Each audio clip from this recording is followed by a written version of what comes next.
Oke, Assalamualaikum warahmatullahi wabarakatuh. Hari ini kita akan mempelajari terkait dengan class diagram, ya. Di mana class diagram itu merupakan salah satu diagram yang digunakan di dalam Unified Modeling Language. Ya. Apa saja capaian yang akan kita dapatkan pada setelah kita mempelajari class diagram, di mana di sini kami mengharapkan mahasiswa dapat menguasai komponen pembentukan kelas diagram itu apa saja. Mahasiswa dapat mengimplementasikan penggunaan kelas diagram ke dalam rancangan sistem yang akan dibangun dan mahasiswa dapat mempraktikkannya dengan penggunaan simbol-simbol di dalam kelas diagram dengan benar. Ya.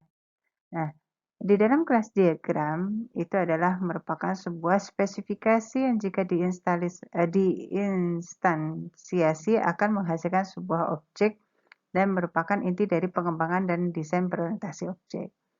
Kelas menggambarkan keadaan atau atribut atau properti suatu sistem, sekaligus menawarkan layanan untuk memanipulasi keadaan tersebut. Ya, di mana di sini kita akan bicara metode dan fungsi yang digunakan di dalam kelas objek. Kemudian kelas diagram menggambarkan struktur dan deskripsi daripada kelas, package, dan objek beserta hubungan satu sama lain, seperti containment, pewarisan, association, dan sebagainya. Ya. Nah, kelas diagram itu memiliki 3 area pokok. Yang pertama itu adalah nama, atribut, dan metode. Ya. Di mana atribut dan metode dapat memiliki salah satu sifat sebagai berikut, yaitu private tidak dapat dipanggil dari luar kelas yang bersangkutan. Kemudian kalau protected itu hanya dapat dipanggil oleh kelas yang bersangkutan dan anak-anak yang mewarisinya, sedangkan kalau publik itu dapat dipanggil oleh siapa saja. Jadi kalau atribut berdasarkan sifatnya itu nanti ada 3, private, protected, dan public. Ya. Nah, object-oriented approach atau object are abstraction of real world or system entities. Ya, di mana nanti di sini kita bisa lihat ada reality domain dan ada model domain. Ya.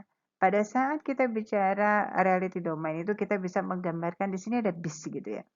Kita gambarkan atau kita bayangkan ini adalah bis. Ya.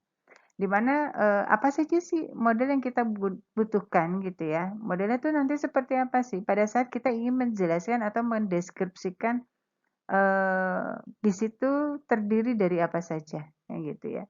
Maka di sini kita sebut sebagai model domainnya, bahwa nanti di dalam bis itu nanti kita bisa menuangkan atributnya ada apa saja, kemudian kita akan bicara actionnya nanti memiliki sifat private, protected, atau public, seperti itu. Nah, kemudian kita bisa melihat ada mobil.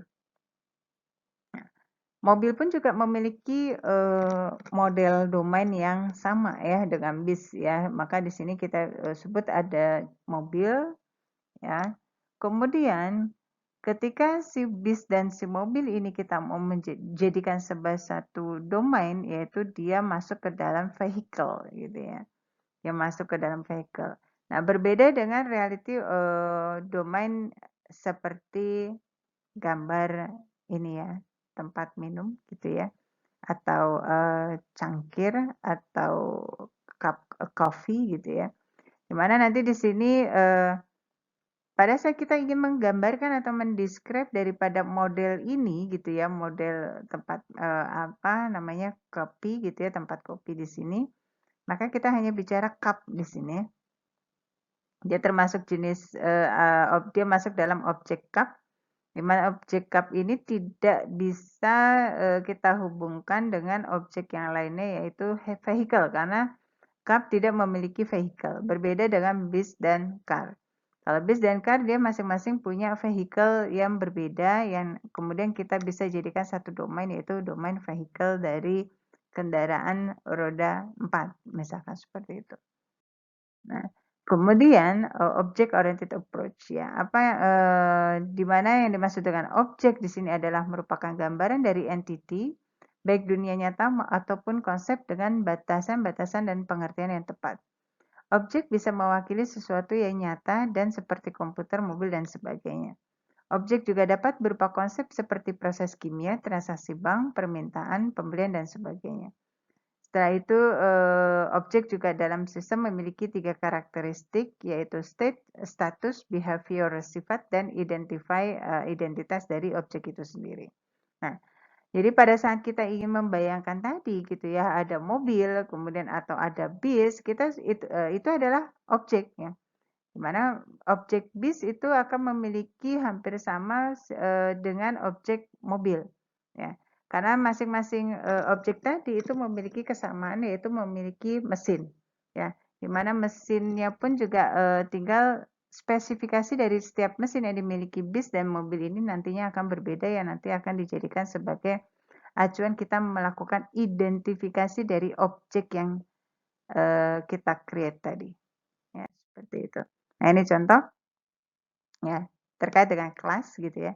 A class is a template for actual in memory instance ya.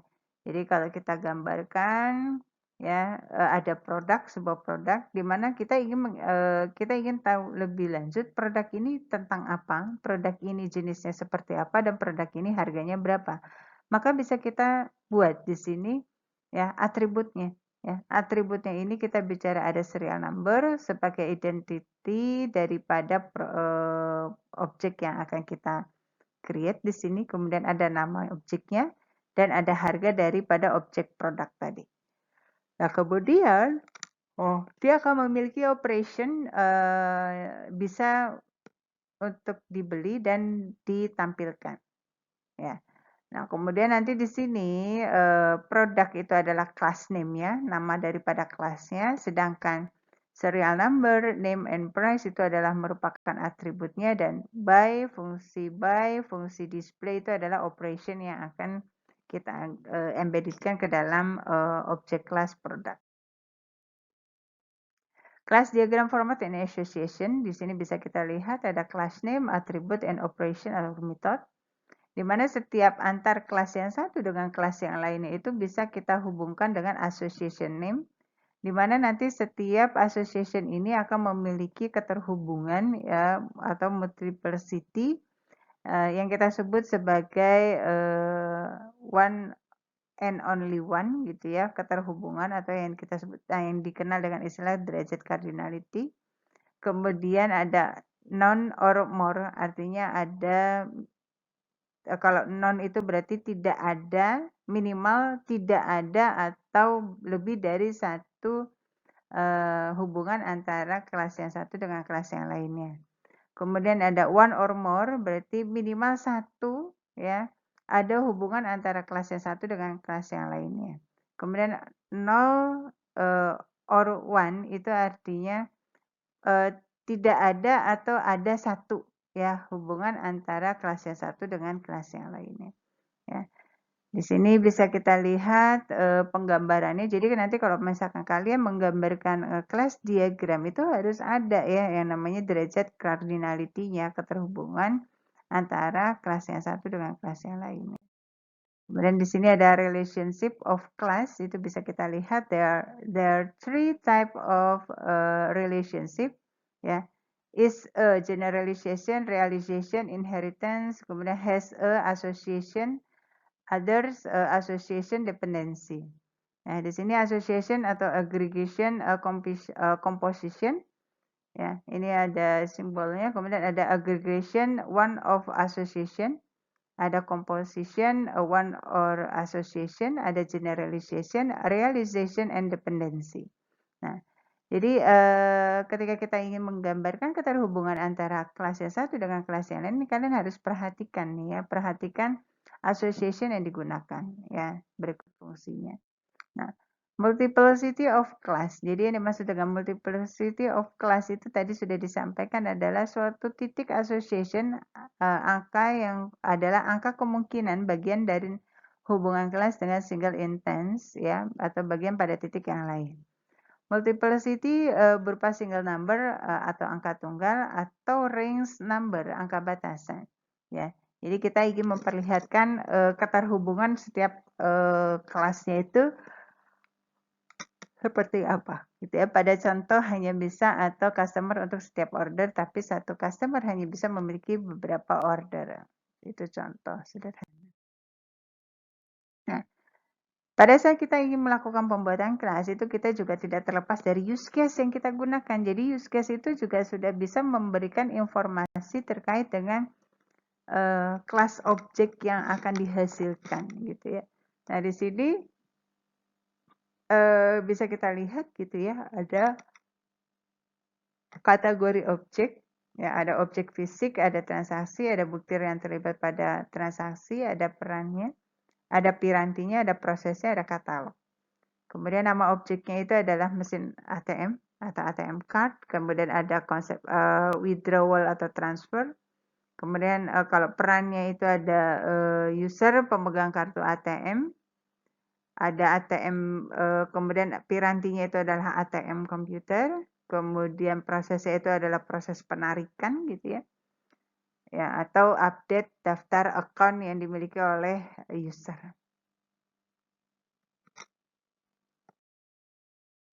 Contoh kelas diagram. Di sini ada aggregation gitu ya, ada company. Ya, company akan diturunkan di dalam company, di dalam kelas objek company itu ada apa kan gitu ya. Ada person. Person itu bisa siapa? Nah, ini bisa kita divide kembali. Jadi a company itu adalah merupakan kumpulan dari orang-orang, di mana orang yang berada di dalam company ini bisa kita divide dia sebagai owner dan bisa sebagai employees gitu.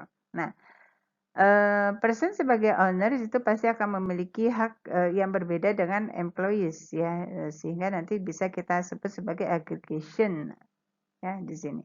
Ini bisa kita lihat di dalam kelas objek company itu terdiri dari owners dan employees seperti itu. Ini yang kita sebut dengan detail of the class. Nah, kemudian contoh diagram lainnya ini ada mobil ya. Mobil itu kalau kita turunkan atau kita composite ya, composition itu nanti dia ada handle ya, kemudian ada mesin, engine, kemudian ada tire ya, seperti itu, tire ya. Nah, kemudian dari sini kita masukkan sebagai atribut gitu ya, sebagai atribut atau identitas dari si mobil tadi. Ya, di mana mobil memiliki handle, memiliki mesin dan memiliki tire ya, tire. Nah, ini ada kelas inheritance and specialization. Ya, ada kelas furniture, ada kelas name, ada method, kemudian ada atribut ya. Ini jangan sampai lupa nih. Jadi kalau yang namanya kita bicara kelas itu kita buat divide menjadi 3 row ya, di mana row pertama untuk name of class, row kedua untuk atribut, dan row yang ketiga itu adalah untuk method atau operation ya. Di sini bisa kita lihat is a specialization of or inheritance daripada kelas yang satu terhadap kelas yang lainnya. Jadi contoh kalau kita bicara ada kelas objek furniture. Ya, furniture itu bisa apa saja. Oh, bisa kita sebut furniture kelas objeknya misalkan di sini ada chair contohnya. Di mana kursi ini pastinya nanti akan memiliki atribut yang berbeda dengan kursi yang lainnya. Maka nanti di sini ada atribut A1 sampai dengan atribut yang ke N. Begitu juga dengan method atau metode atau operation yang digunakan. Nah, class of executive chairs ya, di mana nanti kursi, ketika kita bicara kursi, kursi itu pun juga kita bagi menjadi jenis atau menjadi kita bagi berdasarkan fungsi dan sebagainya. Nah, kalau di sini sebagai contoh kelas daripada executive chair. Jadi kursi eksekutif itu yang seperti apa, jenisnya, atributnya, kita lihat nanti seperti itu. Ini contoh kelas diagram studi kasus ATM. Ya, ini bisa kita lihat ada mesin ATM. Di mana mesin ATM itu akan memiliki ATM code and case ya. Isinya mesin ATM itu ada berapa uangnya. Nah, kemudian operation atau method yang bisa dilakukan oleh mesin ATM itu adalah insert card, enter amount, check sufficient, kemudian reject card atau eject card ya ketika kartu itu tidak berfungsi atau ketika password tidak sesuai. Kemudian dispense card, enter PIN, validate card, and validate PIN. Ya. Kemudian mesin ATM ini pastinya akan terhubung dengan bank. Ya. Mesin ATM ini punya bank siapa dan seterusnya. Nah, bank terkait dengan mesin ATM ini nanti terkait dengan saving account ya, berapa nilai rupiah yang akan disimpan di dalam ATM mesin tadi ya.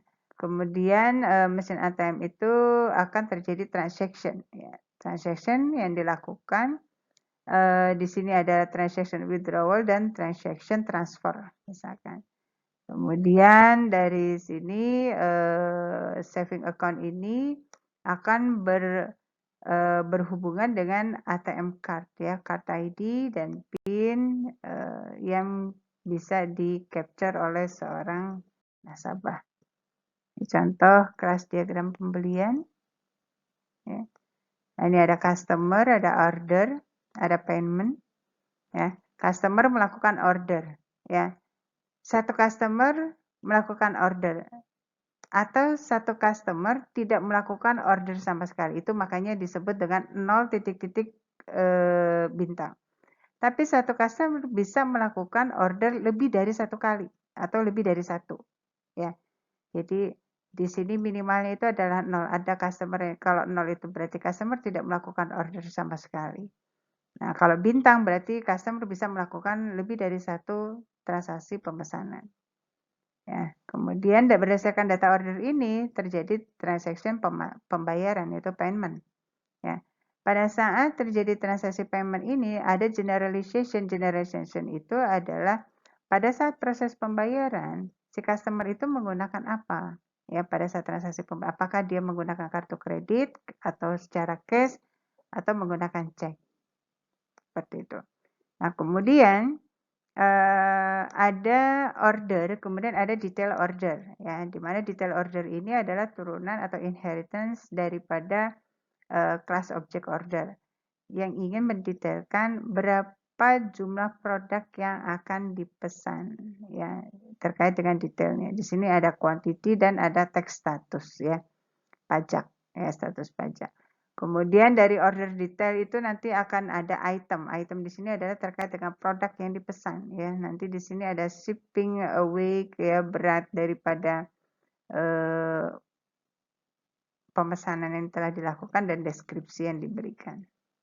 Oke, berikutnya ini adalah terkait dengan contoh kelas diagram untuk sistem akademik. Nah, di sini bisa kalian lihat bahwa ada kelas objek apa saja yang terlibat di dalam sistem akademik. Di sini ada kelas objek student, kelas objek kelas objek course, kemudian kelas objek undergraduate, kelas objek graduate, dan kelas objek instructor. Nah, hubungan antara setiap objek kelas ini bisa kita lihat dari association ya, yang terlihat di sini ada student. Student terhubung dengan kelas objek kelas, di mana nanti di sini siapa saja student yang terregister untuk mengikuti sebuah kelas course ya, yang diadakan oleh sebuah lembaga kursus atau oleh sebuah university misalkan seperti itu. Nah, di sini kita lihat ya kelas objek ini berisi dengan code ya, semester dan status. Kemudian kelas objek ini akan menyelenggarakan kursus di mana nanti ada nama kursusnya, description dari kursusnya, dan berapa jumlah kredit yang ditawarkan di dalam kursus tersebut. Nah, kemudian di sini ada kelas yang terhubung dengan siapa pengajarnya atau instrukturnya, di mana di dalam instruktur ini ada atribut name dan home campus, kemudian nanti di sini kelas juga akan terhubung dengan kelas objek. Apakah siswa yang terdaftar tadi itu graduates atau tidak ya? Di sini ada information terkait dengan kelulusan daripada si siswa. Nah, kemudian student ini nanti ada inheritance dengan apakah student itu setelah mengikuti kelas yang di daftar, yang mereka sudah daftar, mereka itu undergraduates atau graduates ya. Di sini nanti bisa dilihat informasi terkait tentang undergraduates dan graduates ya. Nah, kemudian di sini kalian bisa lihat ya keterhubungannya gitu ya, multiplicity-nya gitu ya. Di mana student dengan kelas itu bisa one to none or more, kemudian dari kelas ke course itu pastinya one to one gitu ya, kemudian dari kelas ke teacher juga one to one, kemudian kelas ke asisten karena ini terkait dengan student maka dia bisa one to one or none or more. Kenapa non di sini? Jadi bisa jadi siswa yang mengambil kelas tersebut ada yang tidak lulus, maka di sini ada nol ya atau non keterhubungannya seperti itu. Nah, kemudian contoh kelas ya, ini bisa kalian lihat supaya kalian tidak lupa bahwa objek kelas itu terdiri dari 3 area. Yang pertama itu adalah area penamaan, area atribut, dan area metode ya. Nah, ketika kita bicara kelas objek tabungan di sini, area atributnya itu nanti ada nomor rekening, nama pemilik, saldo, dan sebagainya. Kemudian area metodenya itu adalah nasabah bisa melakukan penyetoran uang dan nasabah bisa melakukan penarikan uang di kelas objek tabungan atau saving money. Nah, kemudian ada contoh kelas terkait dengan member. Di sini juga ada nama of kelasnya itu adalah member, kemudian atributnya itu terdiri dari nomor ID card, nama, alamat, jenis kelamin, foto, tempat tanggal lahir, nomor telepon, email, password ya. Di mana metodenya member ini adalah merupakan member perpustakaan gitu ya, di mana dia bisa melakukan peminjaman buku, pencarian buku dan membaca buku di tempat seperti itu. Nah, kemudian sifat-sifat yang dimiliki dari atribut dan metode ya. Ketika kita bicara sifat ya yang dimiliki oleh atribut dan metode itu ada sifatnya adalah private, ada protected dan ada public. Yang dimaksud dengan private itu adalah tidak dapat dipanggil dari luar kelas yang bersangkutan, sedangkan protected itu hanya dapat dipanggil oleh kelas yang bersangkutan dan anak-anak yang diwarisinya, sedangkan kalau public dapat dipanggil oleh siapa saja. Jadi kalau public itu biasanya kelas objek yang sifatnya view ya, hanya bisa dilihat. Tapi kalau private itu yang sifatnya seorang admin bisa melakukan atau bisa melakukan editing terhadap kelas objek tersebut atau mahasiswa pada saat dia membuka tabel mahasiswa, maka mereka bisa melakukan updating terhadap data mahasiswa tersebut. Ya, sedangkan kalau protected itu hanya dapat dipanggil oleh kelas yang bersangkutan dan anak-anak yang diwarisinya. Ya, artinya kelas yang terhubung secara pewarisan dengan kelas objek yang lainnya. Hubungan antar kelas itu nanti ada asosiasi atau association, ada agregasi atau aggregation, dan ada pewarisan atau inheritance. Ya. Nah, di sini seperti apa sih asosiasi? Ini bisa kita lihat jika dua kelas berhubungan secara konseptual, maka hubungan tersebut disebut asosiasi. Ya, person dengan company. Ya, ada kelas objek person dan ada kelas objek company. Di mana person ini adalah merupakan kelas objek bagian daripada company. Ya. Kemudian asosiasi selain dinyatakan dengan garis yang menghubungkan kedua kelas juga dispesifikasikan dengan label hubungan asosiasi tersebut seperti mata panah ya. Kalau mata panah penuh itu yang kita sebut dengan solid atau outline sebagai arah dari hubungan tersebut. Asosiasi yang menggambarkan semantic relationship, rules dan cardinality seperti one to many, one to one dan many to many. Ya. Contoh kelas diagram lainnya di sini bisa kita lihat hindari penggunaan asosiasi garis terputus karena memerlukan analisa ulang. Artinya dia dikatakan asosiasinya itu masih weakness ya. Jadi perlu dilakukan kaji ulang terhadap hubungan antar kelas objek tersebut. Sehingga biasanya seorang analis sistem itu akan melakukan penggambaran hubungan antara kelas objek itu dengan garis yang tidak putus-putus tetapi garis yang sudah pasti yang dikatakan strong association nantinya. Nah, ini contoh terkait dengan agregasi gitu ya. Di mana agregasi itu adalah merupakan relasi atau part of satu bagian dari yang lainnya, di mana garis yang menghubungkan part of the whole berujung dengan whole lambang diamond kosong. Ya, ini adalah hubungan aggregation. Di sini bisa kita lihat contoh roda itu adalah merupakan bagian dari mobil ya, agregasi ya. Jadi di sini kita bisa melihat roda association merupakan agregasi dengan mobil gitu ya. Kemudian komposit ya, merupakan hasil gabungan yang tak terpisahkan dari kelas lainnya, sedangkan agregasi merupakan gabungan tidak mutlak. Ya, di sini bisa kita lihat pecahan daripada aggregation, di mana pelanggan itu bisa pelanggan ini, kalau kita sebut pelanggan, maka pelanggan itu bisa pelanggan apa saja gitu ya. Apakah pelanggan PLN, pelanggan Telkom, ya, kemudian pelanggan untuk perpustakaan, ya, pelanggan untuk aplikasi lainnya. Nah ini yang kita sebut dengan bahwa pelanggan itu memiliki nilai yang tidak dapat dipisahkan dengan objek kelas yang lainnya. Ya, maka disebut di sini composite ya, karena tinggal nanti kita sebut pelanggan itu supaya orang jelas mengetahui pelanggan itu adalah pelanggan siapa, maka harus kita informasikan bahwa pelanggan ini adalah pelanggan PLN atau pelanggan Telkom. Kalau misalkan kita bicara terkait dengan mesin ATM. Nah, pada saat si nasabah ingin melakukan transaksi pembayaran, maka dia bisa melakukan transaksi pembayaran untuk pembayaran PLN atau pembayaran telepon. Nah, ini yang kita sebut dengan contoh ya, contoh terkait dengan agregasi dan composite class diagram tadi. Ya, artinya si pelanggan atau si nasabah yang terdaftar di dalam sebuah perbankan yang di mana dia bisa melakukan transaksi pembayaran sebagai pelanggan pelanggan PLN ataupun pelanggan Telkom ataupun pelanggan yang lainnya. Ya, selama ada kerjasama antara bank dengan apa namanya tempat layanan-layanan tadi ya, jasa pembayaran tadi.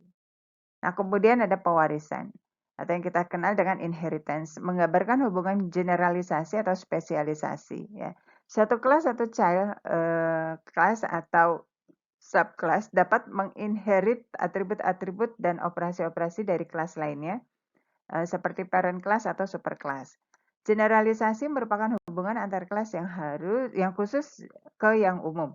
Ya, penggambaran hierarki dan garis hubungan tersebut meniru struktur organisasi. Ini bisa kita lihat contohnya bahwa di sini ada kelas objek animal, di mana kelas objek animal itu inheritance atau pewarisannya itu kita bagi menjadi 3 kriteria seperti amphibian, mamalia dan reptil. Ya, artinya pewarisan atau inheritance dari animal itu terdiri dari amfibi, ada hewan dengan amfibi jenisnya, kemudian jenis mamalia dan jenis reptil. Kemudian di sini dicontohkan kembali bahwa hewan yang masuk kategori animal kemudian mamalia itu adalah kuda misalkan seperti itu. Nah, jadi kuda ini termasuk subkelas daripada mamalia ya.